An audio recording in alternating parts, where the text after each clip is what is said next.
जा रहे हैं क्लास 8 का साइंस का chapter number first crop production and management यानी फसल उत्पादन एवं प्रबंधन। हम इस चैप्टर में पढ़ेंगे कि क्रॉप यानी फसल किसे कहते हैं तथा इसको कैसे तैयार किया जाता है। जो फार्मर होते हैं हमारे, जो किसान होते हैं गाँव में, वो कैसे इन फसलों को उगाते हैं, क्या क्या करते हैं इनके लिए, खेतों को कैसे जुताई करते हैं, तैयार करते हैं, इस सब के बारे में हम इस चैप्टर के अंदर पढ़ेंगे। यानी कौन सा chapter? Crop production and management. ये क्लास 8 का फर्स्ट चैप्टर है साइंस का। तो ओके, आगे बढ़ते हैं।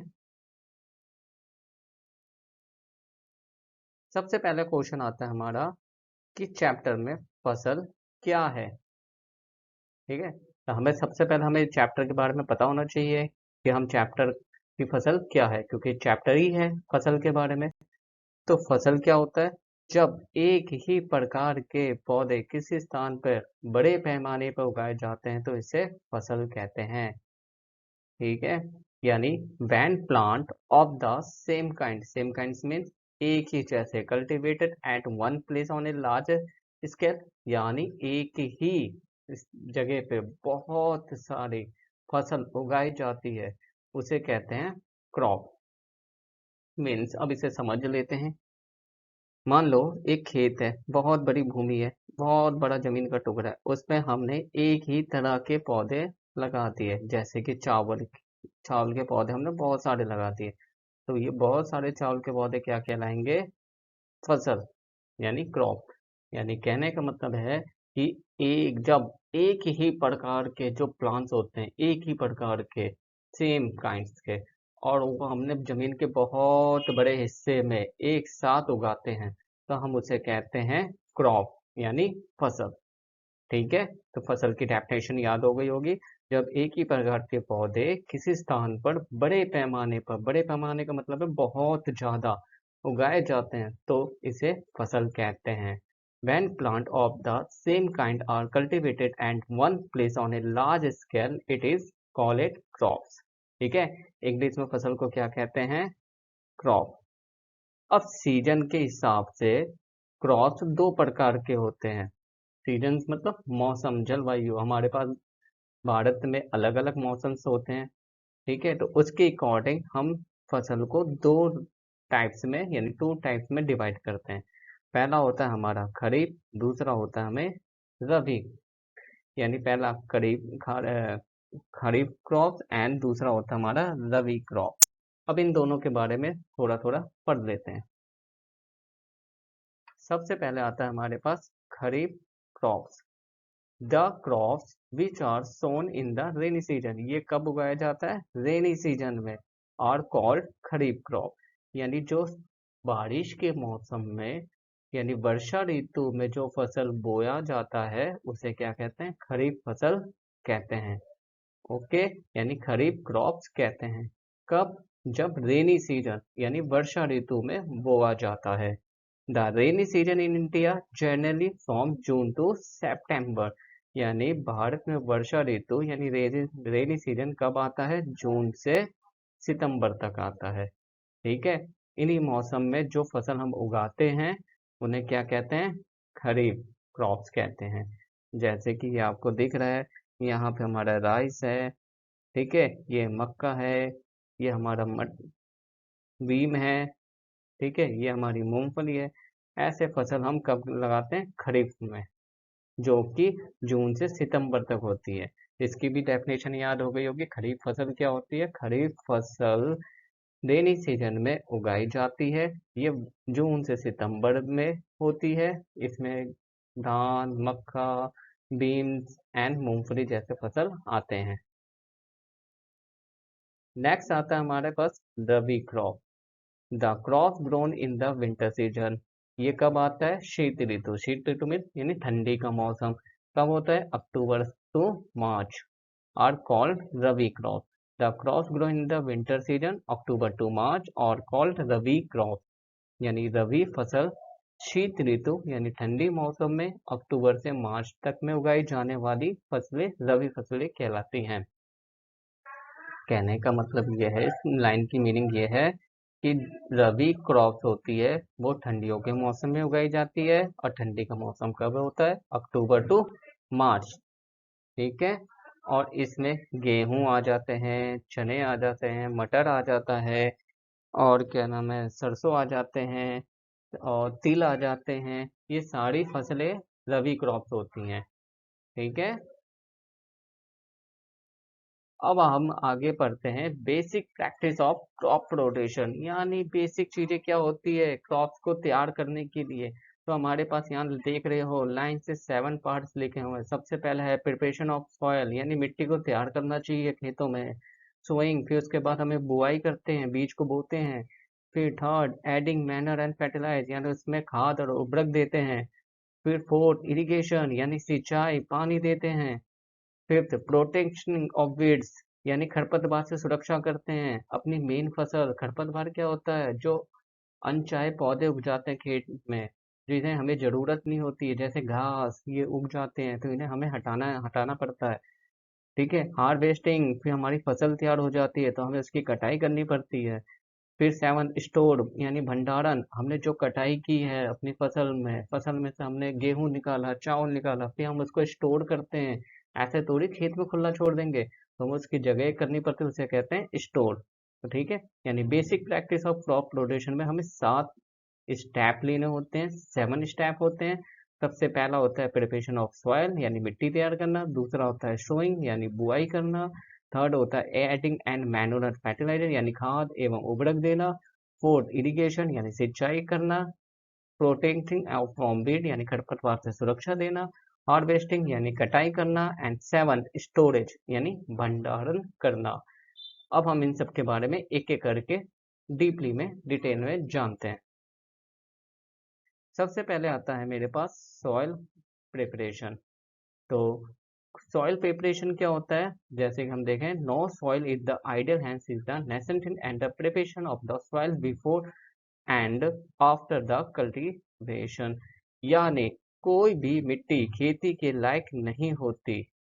क्यों नहीं होती? क्योंकि हम, जैसे कि हम, कोई जमीन होता है, उस जमीन को हमें नहीं पता होता है उसके अंदर कितनी न्यूट्रिशन है, यानी कितने उपजाऊपन है। क्योंकि मिट्टी के अंदर उपजाऊपन, नाइट्रोजन, ये भी होना चाहिए जिससे कि हमारी फसल को सही तरीके से खाना मिल सके और सही से वो बड़े हो सके, ग्रोथ कर सके। ठीक है। तो हमें सबसे पहले मिट्टी को क्या करना पड़ता है? तैयार करना पड़ता है। तो इसलिए हम मिट्टी को तैयार करने के लिए सबसे पहले क्या करते हैं? सॉयल फर्टिलाइजर में be lost due to continuous farming, इसलिए खेती से पहले और बाद में मिट्टी को तैयार करने की आवश्यकता होती है हमें। For the declination of the soil content of seed in agriculture, plugging are the 3 steps of soil preparation।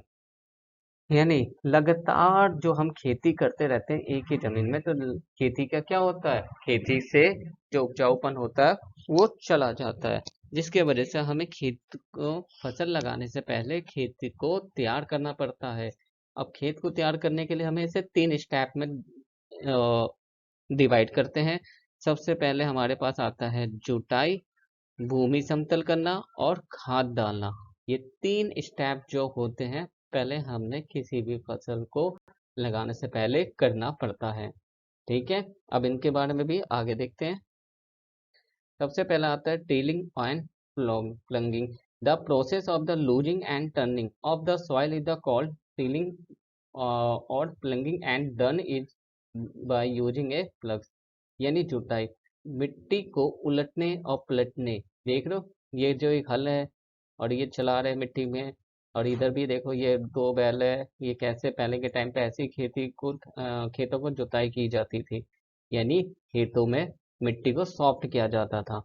यानी मिट्टी को उलटने पलटना एवं पोला करने की प्रक्रिया जुताई कहलाती है। इसे हल चलाकर कर सकते हैं। यानी हम क्या करते हैं, मिट्टी जो सख्त हो जाती है तो उसे हमें पाउडर यानी सॉफ्ट करने के लिए हल चलाना पड़ता है। और जब हल चलाते हैं तो इसे हम क्या कहते हैं? जुताई यानी प्लंगिंग कहते हैं। क्लियर? टीलिंग और प्लंगिंग क्या होती है और ये क्यों करना पड़ता है? प्लंगिंग प्लंगिंग होती है, यानी जुताई कहते हैं मिट्टी को उलटना पलटना। ठीक है। यानी हार्ड मिट्टी को, हार्ड लैंड को सॉफ्ट लैंड में चेंज करना, जिससे कि हमारे जो सीड होते हैं, हमारी क्रॉप होते हैं, वो अच्छे से लग सके और ग्रोथ कर सके। क्लियर? नेक्स्ट पढ़ते हैं। आगे आता है plough. A plough is a device that use by farmer for different purpose such as adding और fertiliser, tilling and loosening for the soil. Ploughs क्या होता है? एक हल होता है, देख रहे हो शेप, ये देख रहा हो हल का शेप होता है, ठीक है। ये फार्मर इसे अलग अलग जगह पे यूज करते हैं, जैसे कि खेतों में खाद डालना, जुताई करना, मिट्टी को सॉफ्ट करने के लिए इसको यूज करते हैं। It is the also use to adding fertiliser to the soil, removing weeds, sparing of the soil etc। यानी इसमें खाद डाले जाते हैं मिट्टी के अंदर, बीजों को लगाया जाता है, ठीक है, मिट्टी को सॉफ्ट किया जाता है।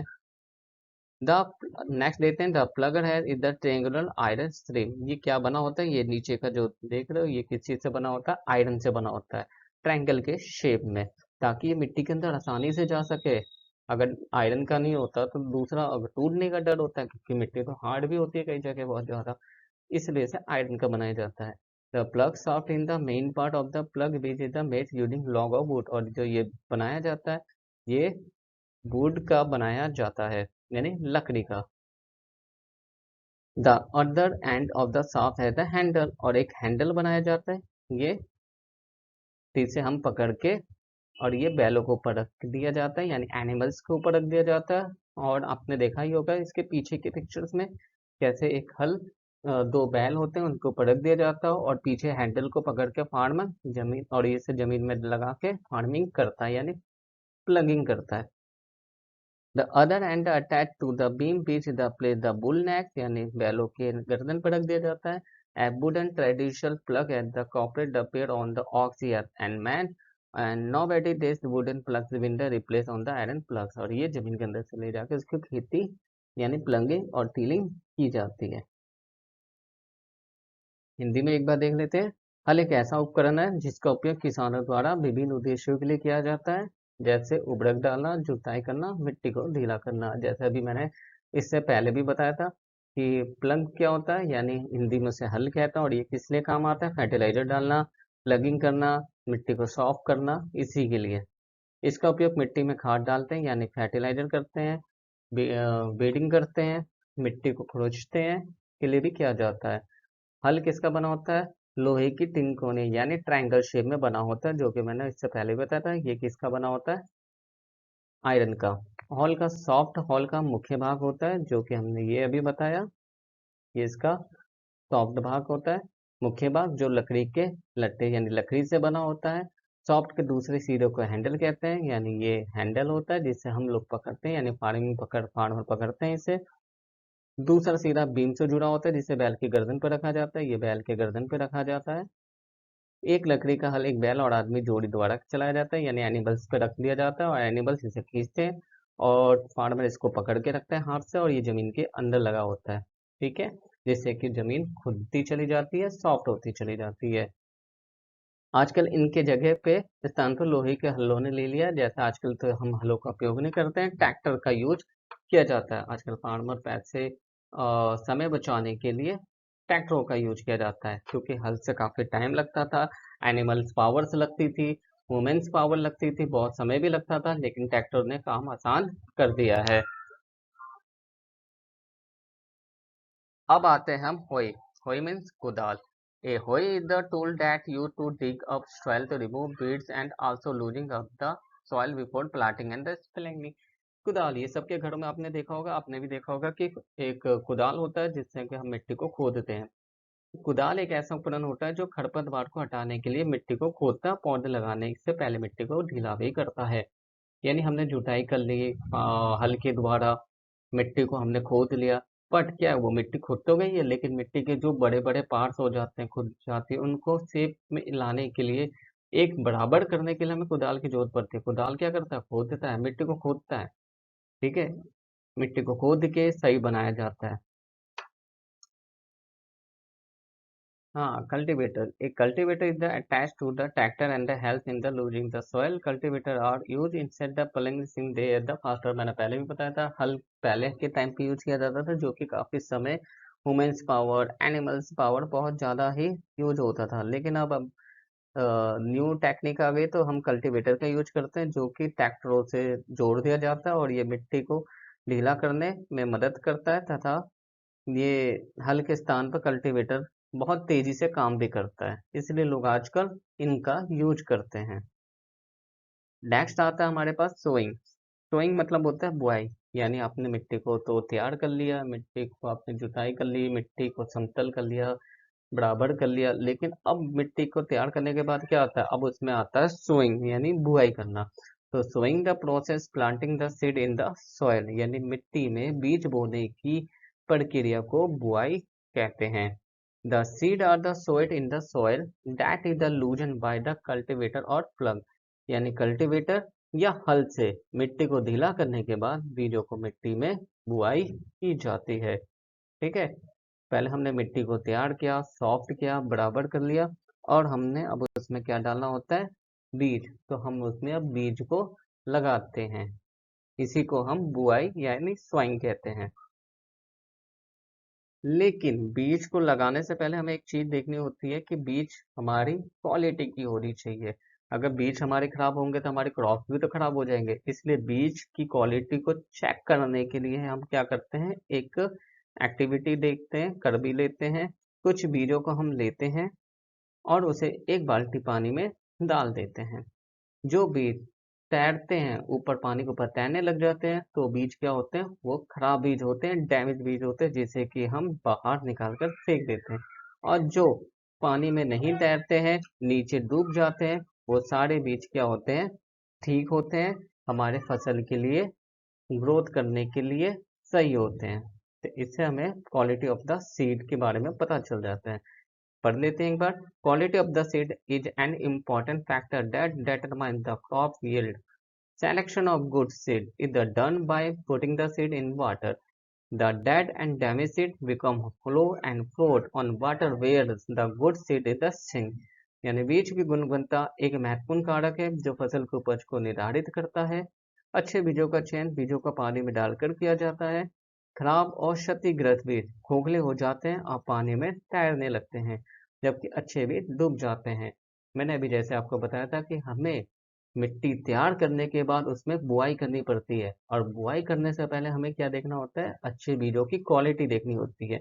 अगर हम अच्छे बीज को ही बोएंगे तब हमारा फसल यानी हमारी क्रॉप भी बहुत अच्छी होगी। तो हम बीजों को मार्केट से लाने के बाद उसको एक टेस्ट करते हैं। टेस्ट करने के लिए हम पानी, एक बाल्टी में पानी लेते हैं, बाल्टी में अपने बीजों को डाल देते हैं। कुछ देर छोड़ने के बाद जो पानी में बीजें ऊपर तैरने लगती हैं, वो बीजें खोखली होती हैं, यानी वो खराब होती हैं, वो डैमेज होती है। हम उन बीजों को निकाल कर बाहर अलग कर देते हैं। जो पानी की सतह यानी बाल्टी की सतह में जो बैठ जाती हैं, बीज डूब जाते हैं पानी में, वो बीजों को हम निकाल के सोइंग कर देते हैं यानी बो देते हैं। ठीक है, अब हम आगे देखते हैं। आगे अब इस चैप्टर का अगला पार्ट आपको नेक्स्ट वीडियो में मिलेगा। यहाँ तक आपको कॉन्सेप्ट समझ में आ गया होगा आई थिंक। ठीक है, सभी से यही उम्मीद है।